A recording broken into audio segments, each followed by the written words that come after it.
Today we're at Disney's Grand Floridian at Walt Disney World in Orlando, Florida. Today we're going to be going over pretty much everything to do at the Grand Floridian. First, I'm going to show you guys this lovely resort lobby, which is full of intricate details, and it is themed after the turn of the century. There's a beautiful chandelier, and on the lobby there's a bunch of shops, so we're going to check those out. On the second floor, you'll find M Mouse Mercantile, which is a great place for some pin trading and to find some souvenirs that you usually find in the parks. They also have Basin, which is a soap store. They've got candles, bath bombs, all sorts of bathroom stuff. They also have a Bibbidi Bobbidi Boutique, which is currently closed, but I'm sure will open eventually. On the first floor, they have Curiouser Clothers, which is a great place to find some fashion. And they also have the Sandy Cove Gifts and Sundries, which has just some general convenience items. I also like this really cool ad for the Disney Vacation Club and wanted to include it in the video because I just thought it was so cool. One of my favorite things about the lobby at the Grand Floridian is how many spaces there are to just relax. It's a beautiful place to just chill and just soak in the great architecture, the elegant design, and the nice touches like those chairs over there and this lamp. They're just so nice to look at and just perfect for relaxing in. Here's the lobby view from upstairs, and you get an awesome view of this chandelier, which is one of the best things about the lobby. Another cool detail is these chocolate carved sculptures. Here's one of the castle and another one of this jaguar, leopard. I can't really tell what it is, but it's made out of chocolate, which is really cool. And these bouquets are live flowers. I watched the florist change the flowers every few days, which was really cool because they don't even look, they're so big they don't even look real. But the lobby is just great, and they even play the piano in there sometimes, which just adds some elegance to it. Around the turn of the century, there was a fascination with nature, so you've got a big bird cage in the middle of the lobby. In addition to that, you've got these cool details on the floor. There's Miss Potts there, the Grand Floridian logo, which I think looks terrific. And in the carpet, you can see Cinderella's carriage, also with the Grand Floridian logo. Next, we're going to check out the room.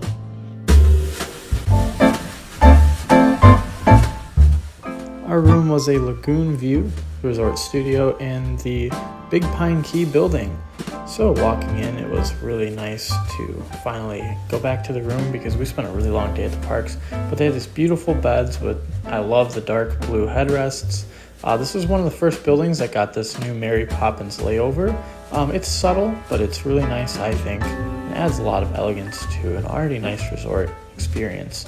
So going over here to these beds, really comfy. The TV is already on. It's got our names on it, which I always think is a nice touch. This closet over here, like you didn't even see it was a closet because it was just so fancy looking. And just some nice touches over here by the coffee, the Keurig, which is not something they have in every Disney resort room. Some of them are just regular coffee makers. The bathroom with the double sinks, of course, and a nice cool mirror with lights on the mirror, which is nice. A little Mary Poppins tribute in the bathroom too. And over here in the shower, we've got a nice glass shower. The bathroom is also really spacious, which makes getting up and getting ready in the morning all that much easier, especially if you've got a big group of people. I love how much color there is in the room. There's just so many bright blues that just invokes happy feelings, and it's just so pretty to look at. By the vanity mirror, they've got intricate details of birds on the wall, which is cool because I really like birds. The bed was super soft, one of the softest beds I've ever slept in my life.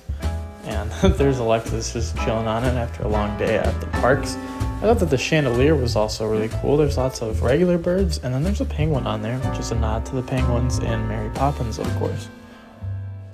The couch was very comfy and has a cool Mary Poppins painting right behind it. I liked the theming that was on the TV when you walked in the door. And this nightlight was also a cool touch, as was this lamp that was near the nightlight. We're going back over to the bathroom to show you some of the details in here. We've got a nice brass looking shower head. We've got the standard soaps, just in a better container, I thought. And then back over here to the window. Heading back towards the patio, I'm going to show you guys that amazing view from the outside. And in the evening, you were able to watch the pageant as that went by, and it was out there for probably a good 15 to 20 minutes. and I thought that it was really fun to watch. It's something that I always see when I'm walking out of the parking lot of Magic Kingdom, and I've always wondered what it'd be like to just sit there and watch it out of my resort room. So it was super cool to finally see that, and it's just fun. You know, it's not a lot, but it's just the little things that add on to your day. And here's that view from the morning. You can see the Polynesian in its full glory. There's the Bora Bora bungalows on the left, the big area in the middle, and you've got the wedding pavilion, and you can even see the construction on the Polynesian's new tower. And here is the view from the front, and there's a sign, Big Pine Key. Here's a view from the back from the beach. And coming back in through the front, you've got this cool podium, which I thought was a nice touch with the logo. Here's a board with all the activities that you can do. There's a lot to do there. And here's the lobby at Big Pine Key. I thought it was really unique to have your own lobby in your own building. Not even the main hall, but you've got your own lobby in, I believe, every building there. And the carpet was really nice. I would watch them steam and vacuum the carpet every morning, so it gets good treatment. So now we're going to check out some of the dining options at the Grand Floridian. We're here at Grand Floridian. We're chilling in the lobby right now, but we're getting ready to head over to Narcoossee's for our anniversary date. For dinner tonight, we're heading to Narcoossee's at the Grand Floridian. Narcoossee's offers stunning views of the Seven Seas Lagoon, and it's a perfect place to enjoy the fireworks, watch the pageant as it goes by, and it's elegant inside, so it's great for a nice date. Many of the dishes at Narcoossee's are seafood and inspired by a lot of the local cuisine you'll find in Florida. We started with a charcuterie board that featured lobster sausage, ahi tuna, and octopus tentacle. I enjoyed the black and red fish, which was placed on top of a hash and a creamy sauce, while my date enjoyed the yuzu ginger salmon, which was served with white asparagus, a basil emulsion, and rice. For dessert, we had the pineapple bavarois, which was served with blackberry ice cream, and was a spongy yet delicate shortbread dessert. We enjoyed the exquisite flavors, the eccentric ambiance, and the fantastic service. Now we're at Gasparilla Island Grill, and here is big caprese sandwich, and there's the Italian sandwich. These sandwiches were massive. They were delicious. Here was a pumpkin cheesecake with the Grand Floridian logo printed on top of it, and here was the blackened chicken sandwich, which was amazing. Alexis got some mac and cheese, which was really big, honestly. Here's a look from the inside. It's recently been redone. They're still working on the outside of it, but the inside just looks great. Great place to chill. And here's the Enchanted Rose, which was done a few years ago. It's a lounge on the second floor, and there's a beautiful chandelier, and it's themed to the new Beauty and the Beast live action film. And there's a lot of elegant small touches that make you think about some of the movie scenes, and the woods there, obviously. And we had just some smaller things, some cool drinks. So let me explain to you what we got. Over on the left was the crab and trout, and in the middle was the cheese platter, which had a lot of different cheeses on there and was really good. And I got the B&B, which was the blueberry and basil drink, which was like a tea beverage and kind of also like a cooler. Someone in the group also got the rosemary cooler, which was really good.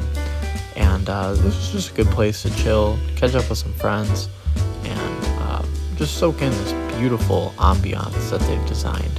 Next, we're going to check out the transportation options. The Grand Floridian has the monorail, which is super fun to just ride, and it's even more fun when you can just go out from your own resort, and within one stop, you're at the Magic Kingdom, which is so amazing. Magic Kingdom is my favorite park, so having the monorail just taking me there is so much easier. On the way back, I recommend taking the ferry, as it's usually the quickest way to get back, and it gives you great views of the Seven Seas Lagoon, Contemporary, Polynesian, and even of the Grand Floridian. And it's a really quick boat ride. I want to say it was like 2 minutes. We spent more time waiting for the boat, which also wasn't very long, maybe like a few minutes, but the boat ride was really quick. Here's a view from the dock of the lagoon. Narcoossee's in the background, which is a great meal, obviously. And they do have a bus stop if you're heading over to Animal Kingdom or Hollywood Studios. They do share this bus stop with the Polynesian, so sometimes the buses take a little longer, but that's okay. And it's a pretty bus stop, cool trees in front of it, nice. And here's the walkway, which is a newer thing at the Grand Floridian. You can walk from the Grand Floridian to the Magic Kingdom. It's probably about a 12 to 15 minute walk. I walk pretty fast, so it's closer to 12 for me. But it was really cool to just soak in these views. Obviously, beautiful views. You can see the monorail go by. You can even see where they launched the boats for the pageant over here on the left. And then on the right is the Grand Floridian, which is just so pretty to look at. Now we're going to check out the pools and the recreation. There are two pools at the Grand Floridian. First, this is the beach pool, which is located next to the beach, fittingly. And it's kind of a centralized location, not far from the lobby. And you can just look at the lagoon from here, which is always nice. I liked going here in the evening because it wasn't very busy. And you could also chill on the beach right afterwards or right before, which is always a fun thing to do. Next to this pool, they have a little kid area with a bunch of splashing features, a little mini slide, and it's themed after Alice in Wonderland. Here's the pool again with the beach's pool bar and grill, which was cool. We got a nice little smoothie over there. There's a little waterfall feature, which was kind of fun to walk under, and the slide comes out of there, so you can walk up the stairs, head over near the slide, and when you're done, you can relax over here. There's lots of places to chill and just drink that lava smoothie, which was my favorite smoothie I've ever had. And there's that slide again, which kind of whips through the rocks into the nature area and then just pops right out the bottom of the pool. This was a really fast slide and I really enjoyed it. I also really liked seeing the views when I was on the slide. Here's some pictures of the pool at night, just after it closed. Just a peaceful looking pool, so I thought it was just kind of cool to look at.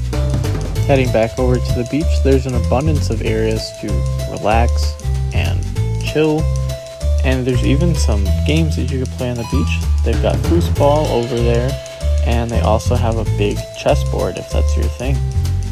Heading over to the courtyard pool, there's this really cool pineapple fountain that's right outside of it. And here it is, right in the middle of the resort. It's really close to Big Pine Key, which was cool for me because it didn't take too long to get there. And the pool hours were open a bit later here than they were at the beach pool. There's zero entry at this pool, just like there was at the beach pool. And I thought the water was really blue here. This was a bigger pool, and there were even more places to relax. They also have a pool bar here, and I looked at their menus, and it looks like they got mostly the same stuff. So you can't go wrong either way on the pool. They were both really good. That pretty much summarizes everything I was able to do at the Grand Floridian. However, there's still a lot more things to do, lots more places to eat. I thought the amount of dining options there is insane. All of everything that I ate there was just so delicious. Even the quick service was really good. Some hotels have okay quick service, but this one has just top-notch everything, even the quick service. But I've been to I think 11 Disney resorts, and I think this was definitely my favorite. Contemporary is another really good one, but I think the Grand Floridian just takes a cake for me. It's just that good. It was just so amazing to be there finally, and if you can get a good deal, you should definitely take advantage of it because you're not going to regret it. It's just such a great place to be. The staff there were top-notch. They were so helpful. They were everywhere, and I just had a really good time there. Can't wait to go back, and it was amazing stay. Well, that's a wrap on today's video. It's been a while since I've done a long video, so thanks for bearing with me for a while. Hope you guys have enjoyed the shorts. I'll have some new content on the blog about the Grand Floridian and about Disney World too. And thank you guys for coming in. Hope you guys like, subscribe, enjoy the content, and I'll see you guys next time. Bye.